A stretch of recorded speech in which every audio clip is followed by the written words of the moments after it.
clínico, porque tiene signos y síntomas, ¿no? Que deja el organismo sin defensas y vulnerable a una infección oportunista. No tiene cura, hasta el momento no tiene cura, no hay vacuna. ¿Por qué no hay vacuna? Porque el virus muta constantemente, no se puede fabricar una vacuna. Y el SIDA es causado por el virus del VIH. Bueno, ¿y cuál es ese virus?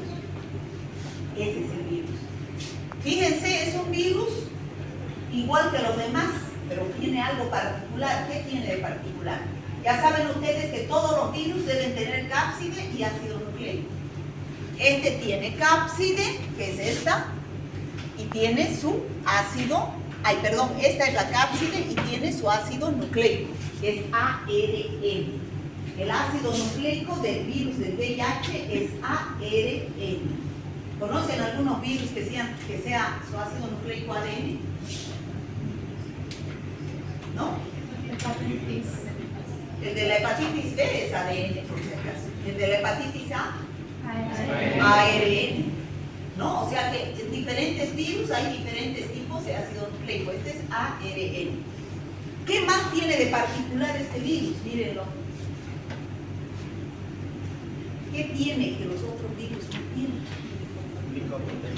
Glicoproteínas. También tienen glicoproteínas el virus de la influenza, ¿no es cierto?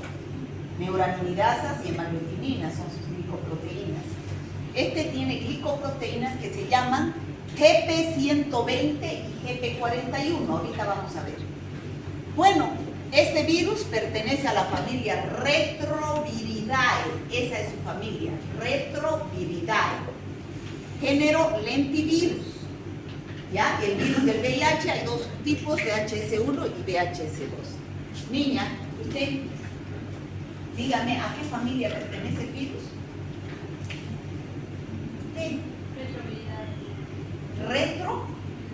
Retroviridae. ¿Y al género? Atienda, si no, sálgase, por favor, me distrae. ¿Ya? Yo la estoy mirando todito el tiempo. Me distrae. Yo aquí de aquí miro a todos. Yo no los obligo a nadie a venir. El que quiere venir, entra a la puerta. ¿Ya? Yo sé quiénes vienen y quiénes tienen interés, pero el que viene a hacer otra cosa es mejor que no entre. Me molesta. Bueno, este es el virus. Estas son las glicoproteínas. La GP120, este moradito, y la GP41, este verde. ¿Ya? ¿Y qué son esas glicoproteínas? ¿Para qué le servirán al virus? Porque esta es la célula. Esta es la célula que es el linfocito TCD4. Esta es la célula que le encanta al virus. ¿Cuáles son las células que le encantan al virus de la rabia? Las células musculares. Las células musculares primero y después las nerviosas. ¿No? En cambio este es el linfocito TCD4. Entonces, este virus a través de estas glicoproteínas se adhiere a esta célula y puede ingresar. Son los receptores. ¿Ya? Aparte que esta célula tiene unos receptores que también permiten el ingreso del virus. O sea, eso es especial que tiene este virus, muy importante. ¿Qué más tiene este virus? Además de su ácido nucleico. ¿Qué más tiene? ¿Qué más tiene de especial que no tienen los otros virus? Ay, chicos, ¿no ven?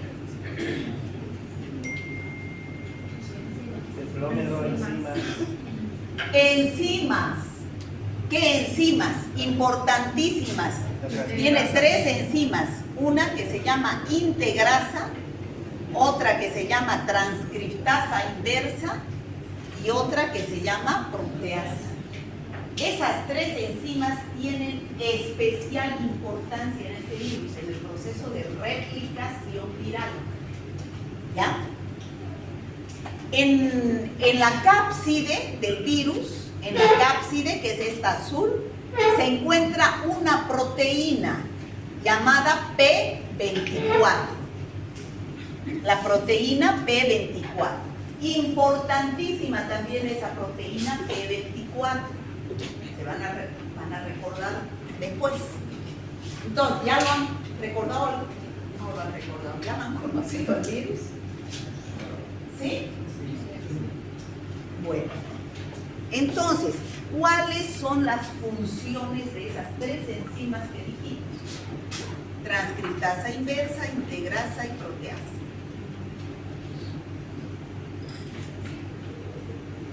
Esas tres enzimas actúan en el proceso de replicación viral. ¿Qué es replicación? Multiplicación del virus. O sea, este virus debe entrar a esta célula. ¿Para qué entra a esta célula? Para replicarse, ¿no es cierto? Para replicarse. O sea, el fin es que se formen gran cantidad de virus y se liberen gran cantidad de virus al ingresar a esta célula. Eso es la replicación viral. Y a esto, a la cantidad de virus que salen, se llama, ¿qué se llama? Carga viral. Cantidad de virus, carga viral. Bueno, y este es el linfocito T, CD4. ¿Ya? Pero, ¿cómo sucede este proceso de replicación viral? Gracias a estas enzimas que vamos a explicar después. ¿Qué función tiene la transcriptasa inversa? Hace una copia de ADN utilizando el molde de ARN. O sea, ¿qué es este ácido nucleico? ¿Qué es? ARN. ¿No es cierto? ¿Y qué es este ácido nucleico del linfocito? Es ADN. Entonces, ¿qué es lo que tiene que hacer este virus? Ingresa a la célula y libera su ARN. Pero ese ARN no hace nada. Ese ARN, para que se produzca el proceso de replicación, debe convertirse en ¿qué? En ARN. Entonces, ¿quién actúa? La enzima transcriptasa inversa. Hace una copia de ADN utilizando un molde de ARN. Entonces, mediante eso, esta enzima transcriptasa inversa transforma el ARN en ADN. Se llama transcriptasa inversa o transcriptasa reversa. Luego, ya tenemos ADN del virus. Ya es ADN del virus. Está solito ahí en la célula. ¿Qué tiene que hacer ese ADN del virus? Integrarse dentro del ADN de la célula, ¿no? Entonces, gracias a quién se integra, a la enzima integrasa, que permite integrar el ADN viral al ADN de la célula. Gracias a la integrasa, ese pedacito de ADN ingresa a la célula, al ADN de la célula. Entonces ya este se enmascara. El ADN del virus se enmascara dentro del ADN de la célula. La célula lo reconoce como propio. Y empieza la célula a sintetizar los elementos del virus. ¿Cuáles son los elementos del virus? Cápsides. Empieza a sintetizar las cápsides por una parte y los ácidos nucleicos por otra parte. Los ARN, ¿no? Después, ¿qué hace? Viene la proteasa. ¿Y qué es lo que hace la proteasa? Permite el ensamblaje. Se ensamblan estos y se liberan, aumentando la carga viral.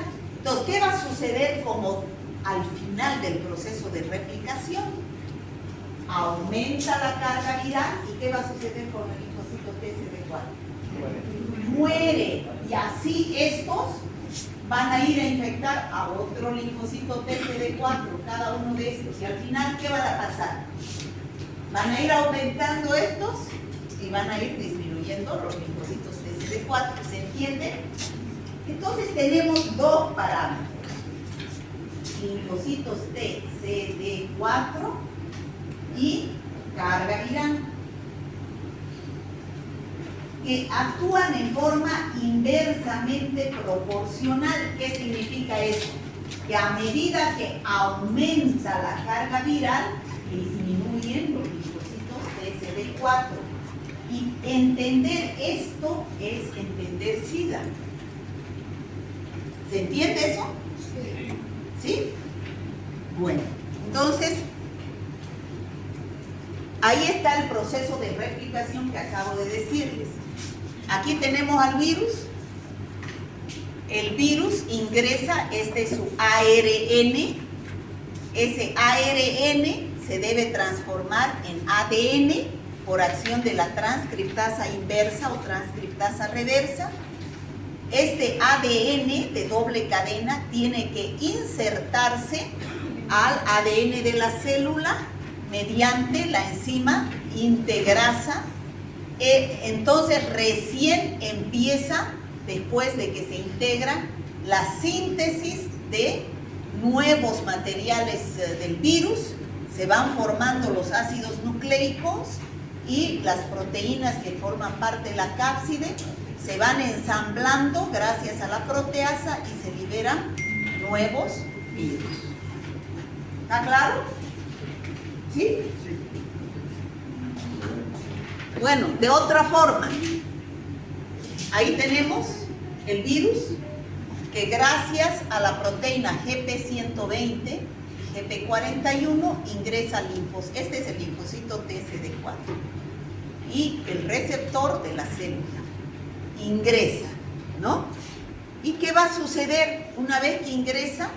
Actúa la transcriptasa inversa que transforma el RNA viral y lo transforma a DNA viral de doble cadena. ¿No es cierto? ¿Sí? ¿Chicos? Sí. Bueno, eso hace la transcriptasa inversa. Bueno, tenemos aquí el ADN viral. Entonces, ¿qué va a hacer la integrasa? Integra al ADN de la célula, ¿no? Ya tenemos aquí el linfocito TCD4 con el ADN del virus. Y luego tenemos que viene la célula anfitriona recibe la señal para volverse activa ya cuando está con el ADN del virus y empieza a sintetizar los componentes del virus que después se ensamblan gracias a la proteasa. Se empiezan aquí están los componentes del virus, se ensamblan gracias a la proteasa y se liberan, se produce el ensamblaje y después se liberan nuevos virus, ¿no? Este virus al salir toma un poco de la membrana de la célula para liberarse. Entonces aumenta la carga viral y disminuyen los linfocitos TCD4. ¿Está claro, chicos? ¿Sí? De tres formas lo he explicado. Primero en la pizarra, después una diapositiva y después paso a paso cada diapositiva. Bueno, entonces ya ustedes lo tienen claro, ya esos tres conceptos. ¿Qué es la carga viral? ¿Qué es esto? Es la cantidad de virus, número de copias que pueden detectarse por ml. ¿Qué son los linfocitos TCD4? Son nuestras células de defensa que se encuentran en la sangre y normalmente deben ser de 600 a 1500. Con este proceso de replicación se van destruyendo y va aumentando la carga viral y van disminuyendo. Cuando disminuyen a tal punto que llegan a 200, empiezan las infecciones oportunistas y el paciente puede llegar a morir. ¿Ya? Bueno, en resumen, esas son las etapas de la enfermedad en forma natural. ¿Qué quiero decir? Tanto repito, en forma natural. ¿Qué entiende usted en forma natural? Que no necesita la intervención de nada, o sea, el paciente ni sabe que tiene VIH y va evolucionando naturalmente por este camino de la vida hasta llegar a la muerte. ¿Ya? ¿Cómo empieza? Primero ya dijimos que hay una infección aguda. Aguda, donde este periodo de infección se produce en grandes cantidades.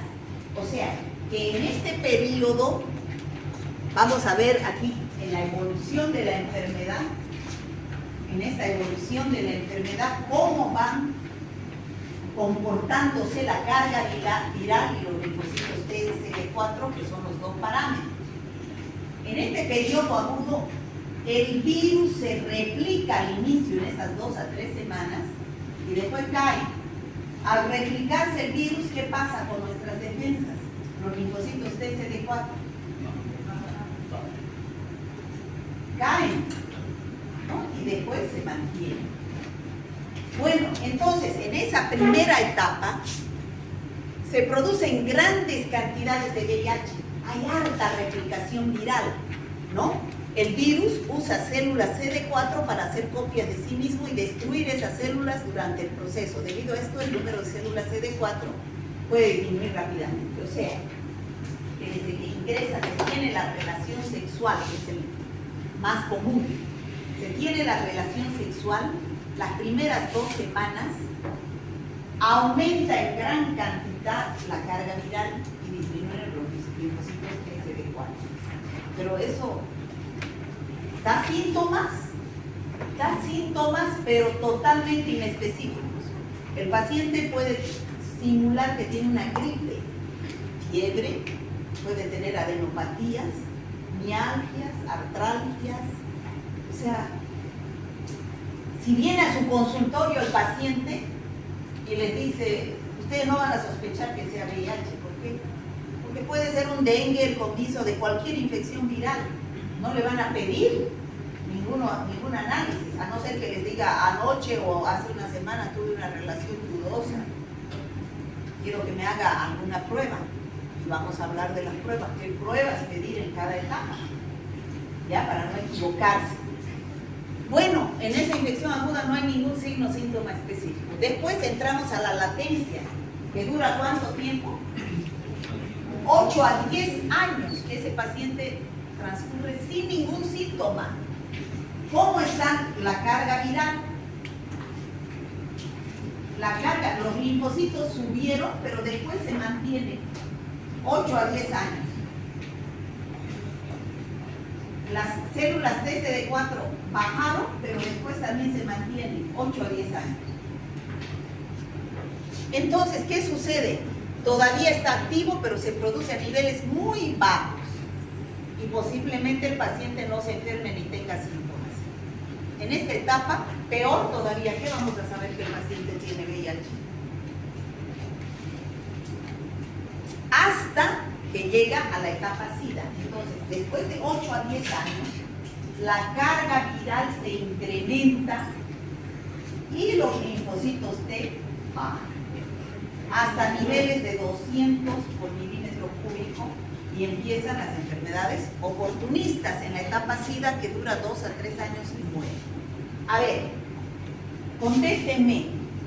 Ustedes como médicos, aquí tienen que actuar no como cualquier estudiante de la calle, aquí como médicos, ya ustedes son médicos. Tienen que meterse a su cabeza que tienen un paciente que venga en la primera etapa, ¿podrían detectarlo?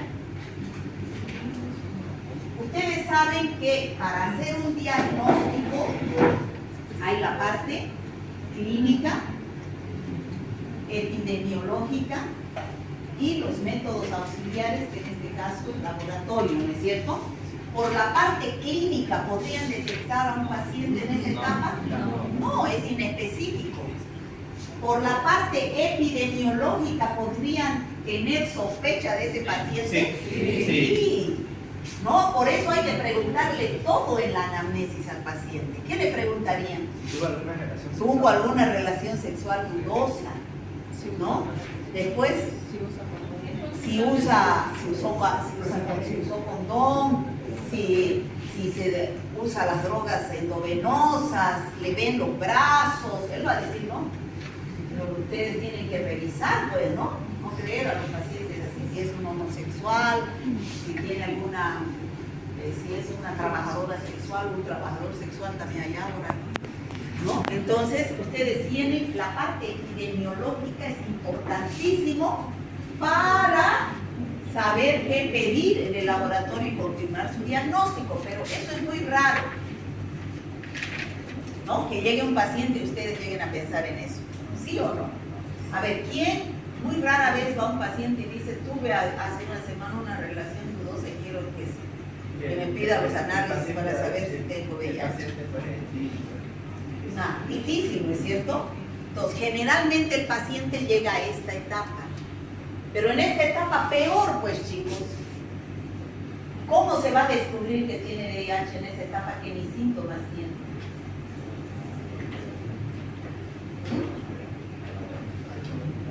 ¿Ustedes antes de venir aquí sabían que hay esa etapa de 8 a 10 años que no hay ni signos ni síntomas?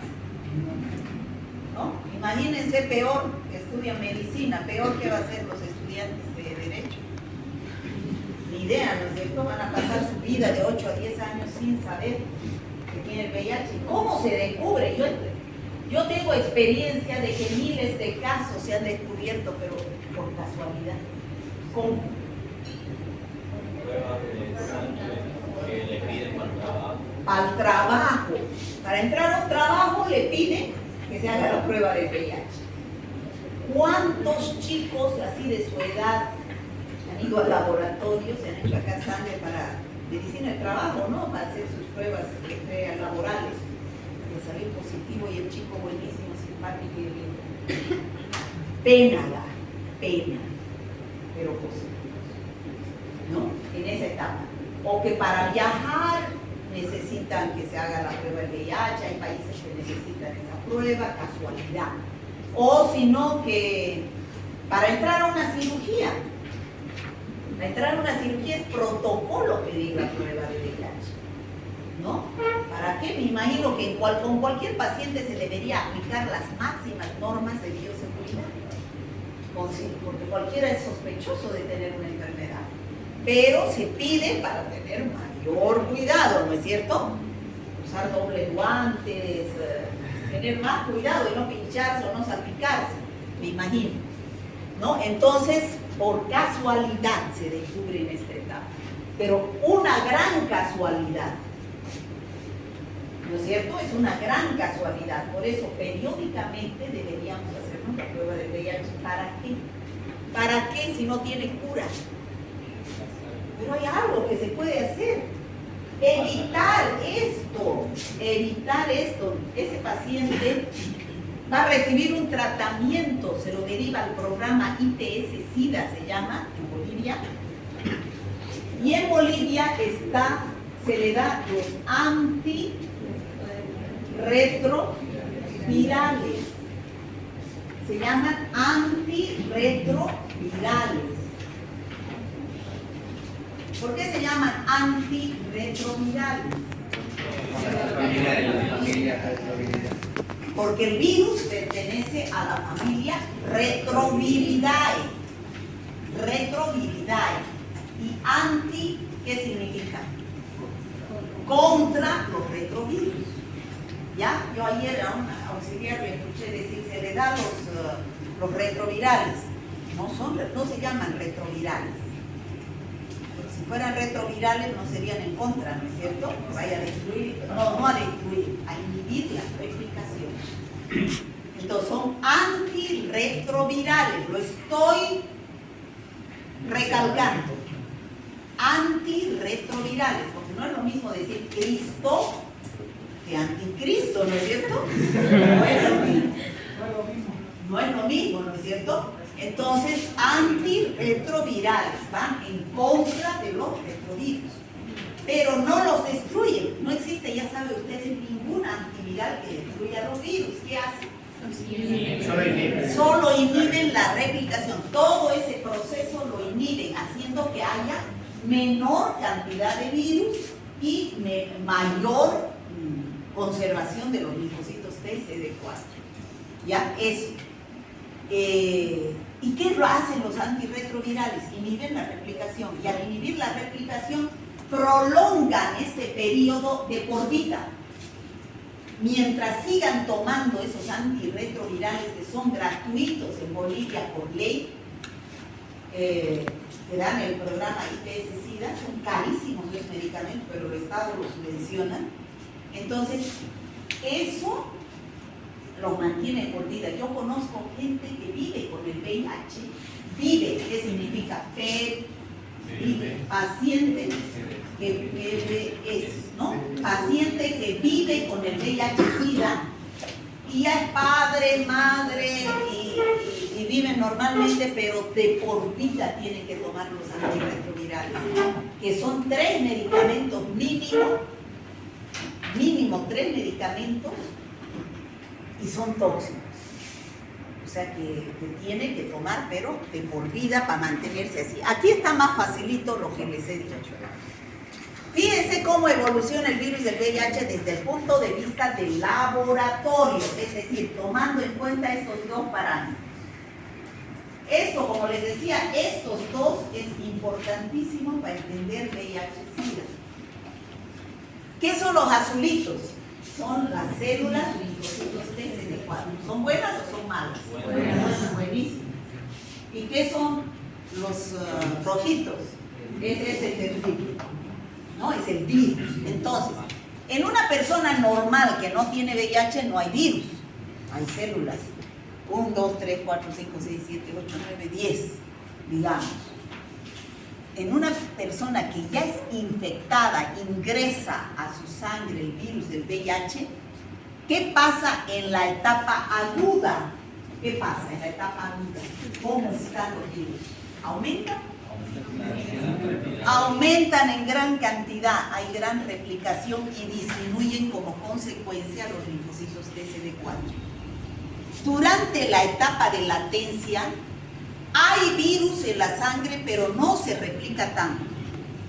Y los linfocitos TCD4 se mantienen hasta llegar a la etapa SIDA, donde fíjense, ya no hay CD4 y gran carga viral.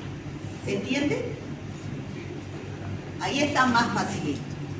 Bueno, entonces, tomando en cuenta, esto lo tienen en su guía, tomando en cuenta los síntomas y el laboratorio, entonces tenemos aquí esta clasificación.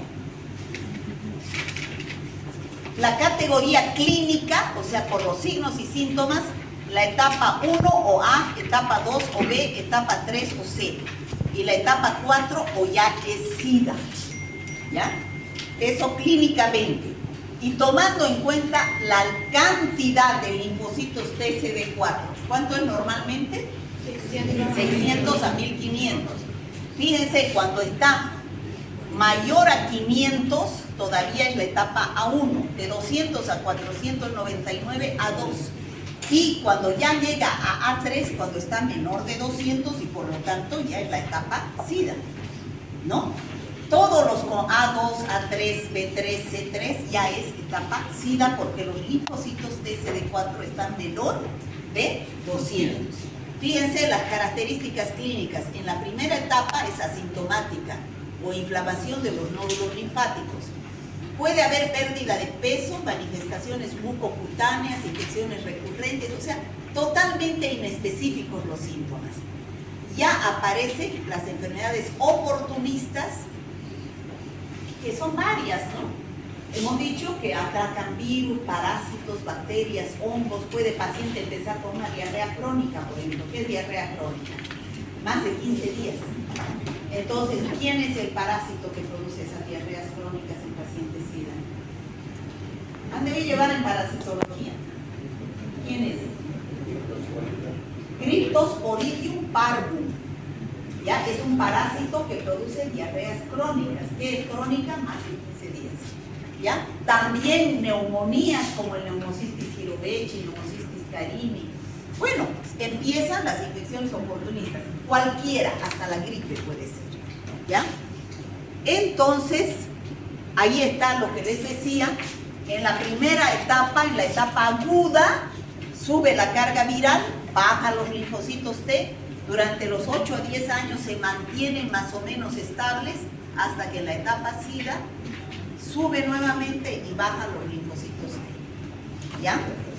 Esos son los síntomas de la fase aguda o inicial: fiebre, cefalea, ganglios, cansancio, dolor de garganta, o sea, totalmente inespecífico. Dura de 2 a 4 semanas, aumentan los linfocitos, la carga viral y disminuyen los linfocitos TCD4.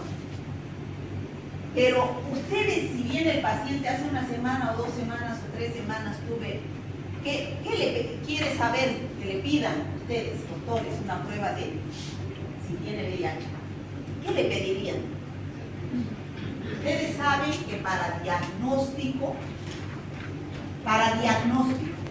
estoy hablando de diagnóstico. ¿Qué es diagnóstico? ¿Qué es diagnóstico? ¿Quién me puede decir qué es diagnóstico? Una probabilidad de lo que tiene la persona. Actualmente, ¿no? Sí. Miren cómo su compañero no es estudiante de medicina, por si acaso. Es estudiante de derecho, es oyente acá. ¿Cómo sabe más que ustedes que son estudiantes de medicina? No la puedo creer.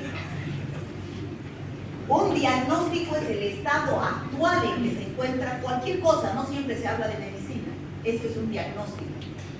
A ver, un diagnóstico de los aires acondicionados de las aulas de medicina. 1 funciona, 5 no funcionan. Eso es un diagnóstico actual. ¿Ya?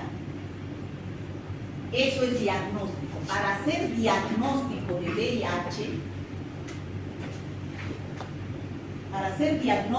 VIH, quiere decir, usted tiene VIH-Sida. ¿Qué le pedirían cuando está en este estado? Le pedirían, ustedes saben que para hacer diagnóstico de cualquier enfermedad hay pruebas directas y pruebas indirectas, ¿no es cierto? ¿Qué detectan las pruebas directas? Al virus. ¿Y qué detectan las pruebas indirectas? A los anticuerpos del virus. ¿Pedirían prueba directa o indirecta? Directa, ¿no es cierto? Aquí pedirían carga viral,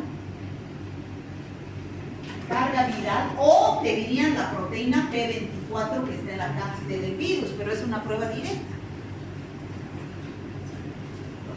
¿Pedirían anticuerpos IgG, IgM? ¿Ah? En esa etapa no. ¿Qué? En esa etapa no. Acá, en esta etapa. ¿Pedirían? No. ¿Por qué no? Porque después de 3 meses recién se desarrollan los anticuerpos, chicos. Por eso cuando tengan un paciente que venga y diga, hace 2 semanas, hace 3 semanas tuve un contacto, quiero saber si tengo VIH, no le pidan estas pruebas indirectas. ¿Cuáles son estas pruebas indirectas? Generalmente ELISA, la prueba de rápida, que es la inmunocromatografía, ¿no? La inmunocromatografía es la prueba rápida, porque esos detectan solo anticuerpos IgM, IgG, a no ser que sea ELISA. Hay de primera, segunda, tercera y cuarta generación. Las más últimas son las de cuarta generación. Estas de primera, segunda y tercera solamente detectan IgG o IgM. Esta de cuarta detecta IgG, detecta IgM y detecta la P24, que aparece en las primeras etapas de la enfermedad, ¿no? Eso es último, ya se hace, en Bolivia se hace, se detecta la proteína P24 en los inicios de la enfermedad, ¿ya? Pero no cometan el error de pedir ELISA de primera, segunda o tercera porque detecta anticuerpos y va a dar falsos negativos, porque en ese periodo el paciente está en un periodo de, ¿qué se llama? Periodo de ventana se llama. ¿Qué se llama periodo de ventana? Donde no se detectan anticuerpos. Eso ya hemos hablado, inclusive en otras, hemos hablado en hepatitis, hemos hablado en dengue, es periodo de ventana, no hay anticuerpos. En dengue hemos hablado los 4 primeros días, el paciente no forma anticuerpos, recién a partir del 7º día. Señores doctores, ustedes tienen que saber qué pedir. Si no van a diagnosticar mal las enfermedades, depende de ustedes, ¿no? No me van a pedir ELISA de primera, segunda y tercera en esta etapa. Recién en la fase asintomática, clínicamente el individuo luce sano, no hay manifestaciones clínicas, como dijimos puede durar de 8 a 10 años. El virus continúa replicándose, pero no tanto como en la primera etapa. Puede perder peso, puede haber unas manifestaciones cutáneas o unas faringitis que pueden haber. Y ya al final de esta etapa, al final acá, empiezan a aparecer algunos signos. Eso, por ejemplo, ¿qué es? Yo les he mandado a ustedes, creo. Es Cándida albicans. ¿Qué se llama esta enfermedad? Muguet. Muguet se llama. Producido por Cándida albicans. ¿Ya? Se llama Muguet. Pregunta de examen. Si me dicen Cándida, no, Cándida es la bacteria, el hongo, el agente etiológico. ¿Ya? Pero la enfermedad se llama Muguet. ¿Ya? Entonces, si ustedes le hacen un hisopado aquí a estas lesiones blancas, van a observar en el microscopio las hifas de... ¿Han visto ya hongos? No. Las hifas de Cándida. ¿Qué? ¿Decir? ¿Y hasta cuándo van a pasar? ¿Hasta febrero?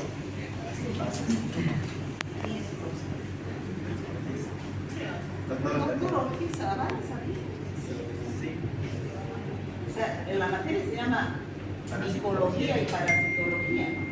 Sí. Se supone que en mitad deberían avanzar parásitos y en mitad micología. O sea, es como si uno hubiera empezado virología. Pero ¿cuándo nos empezó virología? Después del receso, ¿sí? Bueno, y por último tenemos la etapa SIDA, donde ya hemos dicho que los linfocitos TCD4 están menores a 200, el virus se reproduce muy activamente y aparecen las enfermedades oportunistas. Tuberculosis es una de las más comunes, la coinfección, tuberculosis y SIDA, ¿no? El sarcoma de Kaposi, neumocistis, bueno, cualquier enfermedad oportunista, fíjense, puede aparecer en el meningitis producida por Cryptococcus neoformans. ¿Cuántos casos cuando yo trabajaba en el San Juan de Dios pedían, o sea, a la sala de neurología entraban los pacientes con síntomas de meningitis o encefalitis, ¿no? Hay la sala de neurología. Pedían análisis citoquímico y bacteriológico de líquido cefalorraquídeo. Ya saben ustedes qué se hace ahí, ¿no es cierto? Yo le hacía de casualidad la prueba de la tinta china. ¿Cuántos casos habré encontrado positivos? Varios. Donde el médico ni sospechaba que el paciente era HIV positivo, ¿no? O sea, la prueba de la tinta china. Cryptococcus neoformans, ¿no? El productor de meningitis, tuberculosis, neumonía por neumocistis jirovecii, tuberculosis, histoplasmosis, Cryptosporidium parvum, herpes genital. O sea, a nivel de cualquier órgano se presenta cualquier microorganismo a producir una infección oportunista que puede llevar a la muerte del paciente por su estado de inmunodepresión. Esto creo que lo tienen en su guía, son las enfermedades más comunes oportunistas que llevan a la muerte a los pacientes HIV positivos que ya están en la etapa SIDA, ¿ya? Bueno, ¿y cómo es el diagnóstico? ¿Cómo se transmite? Ya hemos dicho, sexual, congénito y parenteral. ¿Cuál es el más común? Sexual, 80-90% de los casos. Congénito un 30% y parenteral un 0,5%. O sea, parenteral, ¿qué significa? Con una transfusión sanguínea o con el pinchazo, que es lo más común que se puede suceder y ustedes deben saber. Cuando van a un hospital es común que se puedan pinchar con la jeringa de un paciente.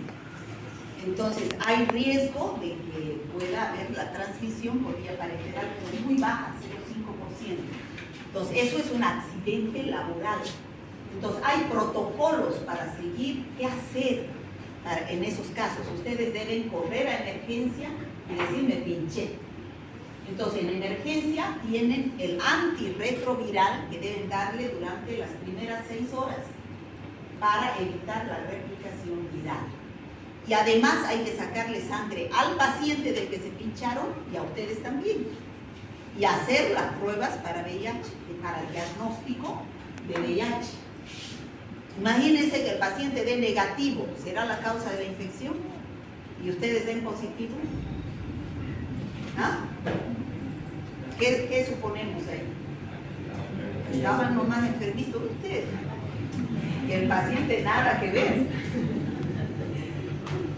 ¿No? Entonces por eso se saca sangre a los dos. Bueno, ¿cuáles son los fluidos que tienen mayor cantidad de virus? Sangre, semen, secreciones vaginales, secreciones inflamatorias, leche materna. No, por eso es que las relaciones sexuales son las más comunes en la transmisión porque tienen gran cantidad de virus. Las secreciones genitales, igualmente la leche materna. Pero cualquier líquido biológico tiene virus. El sudor tiene virus. La saliva tiene virus. La orina tiene virus. Ya no hay ese tabú. El SIDA no se transmite por besos, abrazos, caricias. Si la saliva tiene virus. Cuando se trata a tiempo por un pinchazo, ¿se puede evitar el tener VIH? Eso es lo que he dicho.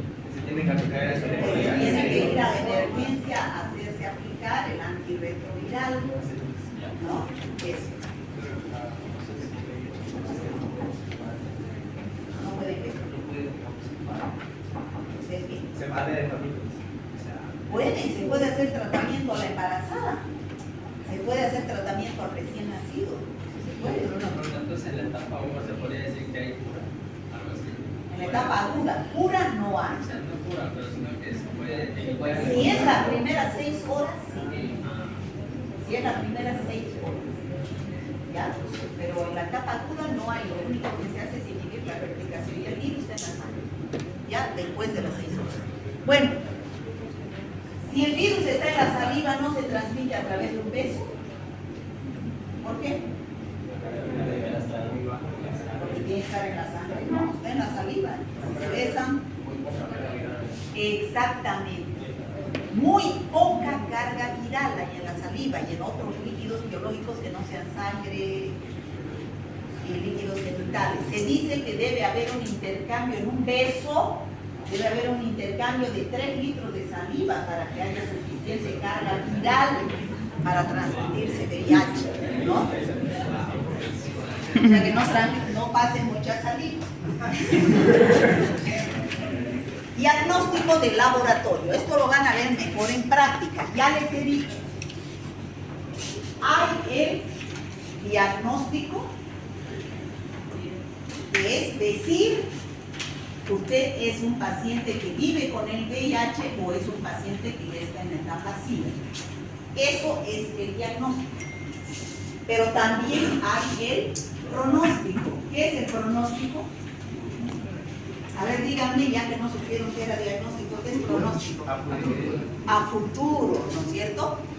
Si ya tengo un diagnóstico de que es un paciente HIV-SIDA positivo, ¿me tengo que quedar tranquilo? No, tengo que hacerle seguimiento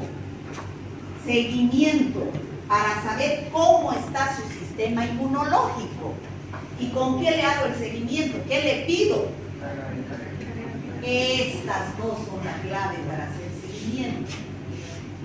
Carga viral y linfocitos TCD4 para saber cómo está su sistema inmunológico, para saber en qué etapa está.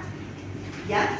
Ahora, para hacer diagnóstico, ya hemos dicho, métodos directos y métodos indirectos, ¿no? Eso vamos a ver. Ya sabemos que es los linfocitos TCD4, la carga viral.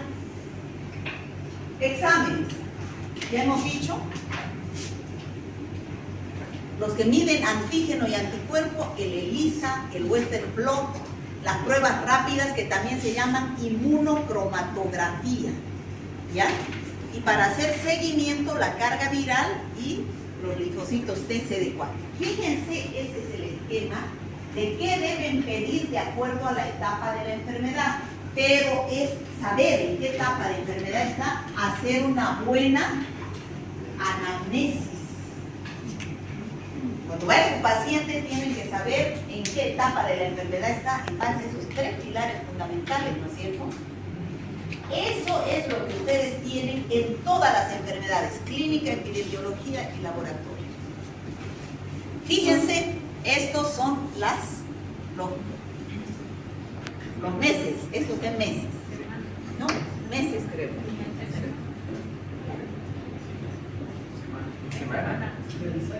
No, son meses. A partir de los 3 meses, recién la IgM da positivo. ¿Dónde dice semanas? No dice, ¿no? A ver, vamos a ver. La IgM recién da positiva, después la IgG, y la IgG es la que se mantiene de por vida, ¿ya? Pero si el paciente está en esta etapa, hay que pedir carga viral o la proteína pre-24. Esa es la primera en aparecer. Entonces, fíjense ahí, donde dice, semanas después de la infección. Las primeras, de 2 a 4 semanas, dice que es la etapa aguda.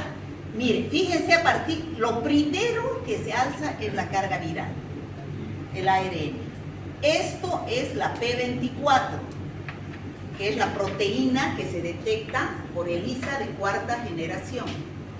Y esto es la IgM, que se mantiene muy poco tiempo activa y después baja. Y la IgG, que se mantiene de por vida. Entonces, fíjense, aquí están los ELISAs, prueba de ELISA. Primera, segunda, tercera y 4ª generación. La de primera generación solo detecta IgG. O sea, después de 5, 6, 7, 8 años. Y esa es la prueba de la inmunocromatografía. ¿Saben cuál es la prueba de la inmunocromatografía? Es la misma prueba rápida que se hace para COVID, para embarazo, esa. ¿No conocen? Ese taquito. ¿Nunca se han hecho prueba de embarazo? ¿Nunca se han hecho prueba de COVID? Antígeno nasal, ¿no se han hecho nunca? Que nunca se hace nada. Son sumamente... Ni leen, ni ven, nada. No sé cómo estudian medicina, no sé cómo explicarles. Voy a tener que venir con mis pruebas aquí. ¿No? Es nadie conoce.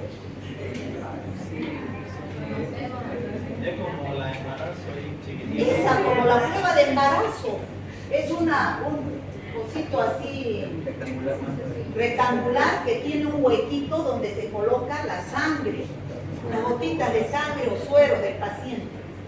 Hay específico para cada enfermedad, ¿no? En cambio, esta para HIV se llama inmunocromatografía, la prueba rápida. Va avanzando y si aparece una línea roja, está bien el reactivo, ese es el control. Si aparece 2 líneas, ese es del paciente. Entonces, ¿qué quiere decir? 2 líneas, positivo. Si aparece una sola línea, es negativo. Pero esa prueba solo detecta anticuerpos IgG. O sea, que no pidan prueba rápida. A no ser que haya una campaña y quieran saber cuántos están infectados para poder darles antirretrovirales a tiempo antes de llegar a los 10 años. ¿No? Entonces, segunda generación solo IgG. Tercera generación ya detecta IgM. Y 4ª generación IgG, IgM y antígeno P24. La proteína, antígeno, proteína P24. ¿Se entiende? Bueno, es lo mismo. Entonces, ¿qué es, por ejemplo, cómo se debe hacer, el algoritmo que se debe seguir? Tomo la muestra, puede ser suero plasma. Hago lo que tengo a mi alcance, la prueba rápida, que es la inmunocromatografía. Si me da negativo, lo informo. Si me da, corro el riesgo de que solo me está detectando IgG. Si me da positivo, hago la prueba de ELISA. Si me da positiva la prueba de ELISA, pido una prueba de confirmación Western Blots, pero en Bolivia ahora ya con 2 pruebas de ELISA ya se detecta, ya se informa positivo. Y si me da positivo, entonces ya tengo que iniciar tratamiento, de entregar el resultado, iniciar tratamiento. Si me da negativo, puede estar en periodo de ventana. Entonces, ¿qué tengo que hacer? Pedir una nueva muestra y volver a hacer el análisis después de 3 meses. ¿Ya? Si es un paciente de riesgo que tiene factores de riesgo, entonces hay que pedir una nueva muestra después de 3 meses. Ya eso lo hemos visto. La prueba de screening es esta prueba, inmunocromatografía. ¿Qué significa screening? Prueba de descarte, la prueba más rápida, la prueba de descarte, que me da idea, pero no me confirma, ¿no? Deberíamos, dice, por lo menos una vez en su vida, todas las personas de 13 a 64 y las embarazadas deberían hacerse esa prueba de screening para detectar en forma casual y prolongar su vida, ¿no es cierto? Porque si no, en 10 años se van a morir. El screening anual, personas con factores de riesgo, o sea, las personas que usan drogas endovenosas, las trabajadoras sexuales, las relaciones hombre a hombre, los promiscuos, deberían hacerse por lo menos una vez al año. La detección del antígeno P24, que es el primero que aparece, da positivo de 1 a 12 semanas posterior a la infección y tiene una gran sensibilidad del 99%.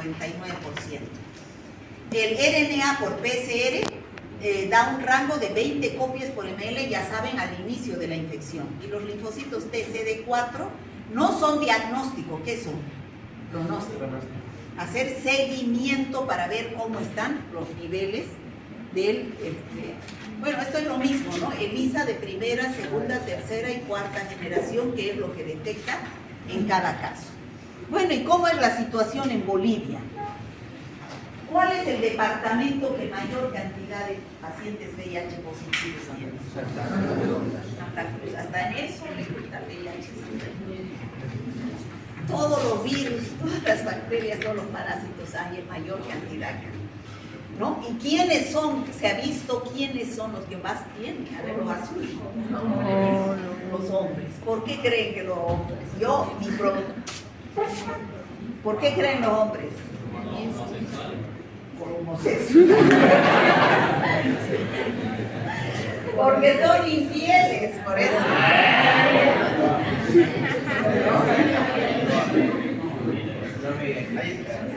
Bueno, ¿qué es un tratamiento antirretroviral? ¿Qué es? Ya saben qué es un tratamiento antirretroviral. Son los medicamentos que inhiben la replicación del virus. Eso, el tratamiento del VIH, 3 meses van a llevar al año en infectología con el doctor Saavedra. Le encanta SIDA, es su especialidad. 3 meses llevan eso. Entonces van a saber bien el tratamiento, pero el diagnóstico ya no se para en eso. ¿Qué son los medicamentos antirretrovirales? Son medicamentos que detienen, controlan y reducen la concentración del VIH en la sangre. No es solo uno que hay que dar, hay que combinar 3. ¿Y qué es lo que hacen esos 3? Inhiben a las enzimas proteasa, transcriptasa reversa, integrasa. ¿Cuáles son? Sidobudina, lamivudina, estadobudina, dianosocina, tenofovir, bevirapina, efavirenz, indinavir, todos esos son antirretrovirales. En Bolivia creo que se utilizan 3, la sidobudina, la lamivudina y estadobudina. Creo que es la estadobudina, pero la que sí soy segura es la sidobudina o acetate y la lamivudina. ¿Ya? De por vida es. Ahora, hay otro tratamiento para las embarazadas, para los recién nacidos de madres que no se han hecho el tratamiento antirretroviral. O sea, a toda embarazada debería hacerse la prueba de VIH. Si da positiva, debería iniciar tratamiento. Y si no ha realizado tratamiento, entonces hay que sacar la muestra al bebé cuando nace. A ver, al bebé cuando nace de una madre VIH positiva, ¿qué prueba le pedirían? ¿Indirecta o directa? ¿Qué? El bebé ya contrajo la enfermedad, la madre es positiva, entonces ya el bebé ya contrajo la enfermedad. ¿Pero qué prueba le pedirían? ¿Directa o indirecta? ¿Directa? ¿Carga viral? ¿B24? Carga viral, pues tiene que pedir, chicos. Están haciendo de una madre que es positiva. ¿Le pedirían ELISA? ¿Indirecta? ¿El ELISA le daría positivo a ese bebé?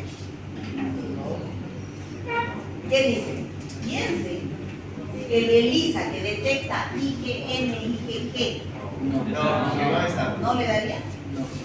Chicos, a ver, piensen. Todo bebé recién nacido tiene sangre de la madre. Ya va a tener anticuerpos. Ya va a tener anticuerpos, les va a dar positivo IgG. IgG les va a dar positivo porque es de la madre. 6 meses ese bebé tiene los anticuerpos de cualquier enfermedad de la madre. ¿No? O sea que le va a dar positivo, pero eso no es del bebé, es de la madre. Un falso positivo. ¿No? Entonces, ¿qué tienen que pedirle? Carga viral para iniciar el tratamiento. Entonces, las metas del tratamiento con antirretrovirales es para controlar la replicación viral, no es para curar. Prevención o desaceleración de la pérdida de defensas, ¿no? Retraso progresivo de SIDA y que tengan una supervivencia prolongada. Selección disminuida de virus resistentes. ¿Qué más? Bueno, estas son las infecciones oportunistas, las más importantes. Tuberculosis, ya hemos dicho, infecciones por hongos, el Buget, la criptococosis, este es el Cryptococcus neoformans, con la prueba de la tinta china, ya ustedes lo conocen. La neumonía por Pneumocystis jirovecii o Pneumocystis carini, que también se llamaba antes, es una neumonía típica, es un hongo. El herpes zóster, ¿no? El herpes, molusco contagioso, el sarcoma de Kaposi, que es una neoplasia que se presenta generalmente, es más, se presenta en pacientes de raza negra. En el África, por ejemplo, hay gran cantidad de VIH-Sida, ¿no? Dice que de cada 10, creo que 6 están infectados en el África. Entonces, en estos pacientes, la enfermedad oportunista más común es el sarcoma de Kaposi. Bueno, conclusiones. Sin aplicar un tratamiento, el virus se replica en las células CD4. A medida que la carga viral aumenta, el número de linfocitos va disminuyendo progresivamente. ¿Están de acuerdo? Sí. Esta disminución puede tener lugar durante muchos años hasta que el número de células CD4 llegue a un nivel crítico. ¿Cuánto es? Menor a 200. En el que aparecerán los signos y síntomas propios del SIDA. El tratamiento frente al virus denominado terapia antirretroviral suele consistir en una combinación de al menos 4 fármacos. 3 fármacos que su función es reducir la carga viral al inhibir a las enzimas que actúan en la replicación viral, lo que hace que la progresión de la enfermedad se ralentiza y el número de células CD4 se estabiliza o puede aumentar. Entonces, la prevención del VIH está en tus manos. Ayer decía una auxiliar que había aprendido en infectología o docente espiritual, que dice que ¿eso qué es? Condón, ¿no es cierto? Preservativo. Entonces, es mejor usar preservativo no solamente para prevenir VIH, tantas infecciones de transmisión sexual que ya hemos visto, ¿no? Pero decía este auxiliar que habían estudiado, lo aprendo de ellos también, ¿no? Que habían estudiado y habían visto que si una persona hace 2 semanas antes de una relación sexual hace tratamiento antirretroviral, ya no debe usar condón. prefieren ustedes? Ay, ¿qué prefieren? ¿Usar condón o tomar 3 semanas antes o 2 semanas antes intoxicar su hígado? ¿No? Pero hay ese estudio, chicos. Hay ese estudio que dice que es así. Bueno, y esto les repito, ¿no? A ver. El único modo de hacer un gran trabajo es amar lo que haces. Bueno, ya han decidido estudiar ustedes. Se está terminando el año, segundo año. Ya casi van a llegar a la mitad de la etapa universitaria. ¿Van a seguir estudiando medicina? Sí. Bueno, empezaron 50 y ahora miren.